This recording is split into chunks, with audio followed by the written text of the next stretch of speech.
የኢትዮጵያን ወጣት ከፓስተር ከቄስና ከኡስታዝ ቅኝ ግዛት ካላላቀቅን እድገት አይመጣም። ያላነበበ ፓስተር ሲቀባጥርበት እየዋለ ያላነበበ ኡስታዝ የግላሰሙን ሲሞላው እየዋለ ያላመሰጠረ ቄስ ሲቀባጥርበት እየዋለ እንዴት ነው ሊያድግ የሚችለው? ሀገር በሃይማኖት ብቻ አትለወጥም። ይሄን ማመን አለባችሁ። ሀገር የምትቀየረው ሁለንተናው እድገት ሲመጣ ነው። ያ ደግሞ ስታነቡ ነው። እስኪ ተመልከቱ። ብዙ 120 ሚሊዮን የኢትዮጵያ ህዝብ እኮ ጥቂት ሰዎች ናቸው የሚሾፍሩት። አይታችኋል? በፕሮቴስታንቱ ብትሄዱ ጥቂት እኔ እነሱ ለምን መሪ እንደሆኑ አይደል የሚገርመኝ እኔ የሚመራ ሰው መገኘቱ።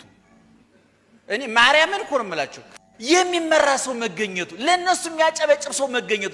አንዳንድ ሰባኪያን በቤተ ክርስቲያናችን ስንት ምስጢር የተሞሉ ደማቸው ጠብ ቢል ቃለ እግዚአብሔር ሆነ እንትፍ ቢሉ ቃለ እግዚአብሔር የሚተፉ ሊቃውንት ባሉባት ቤተ ክርስቲያን እዚህ ግቡ የማትሏቸው ሰዎች ከንባብም ከጥበብም የተራቆቱ ከክርስትናም ከሰበናም የተራቆቱ ሰዎች ሰው ሲያንጋጉታ ያላቸው ይሄ ውድቀት ነው ወገኖቻችን። ስለዚህ እኔ ወጣቶችን ነው የምመክረው። ወጣት እኔ በ20 በ30 አመቱ ማንበብ አለበት። ማንበብ ማለት ደግሞ ክርስቲያኑ መጽሐፍ ቅዱስ ሙስሊሙ ቁርአን ማንበብ ይሄ ግዴታ ነው። እኔ አሁን ለምሳሌ አዲስ ኪዳን ብሉይ ኪዳን አራቱን ጉባኤ አነባለሁ።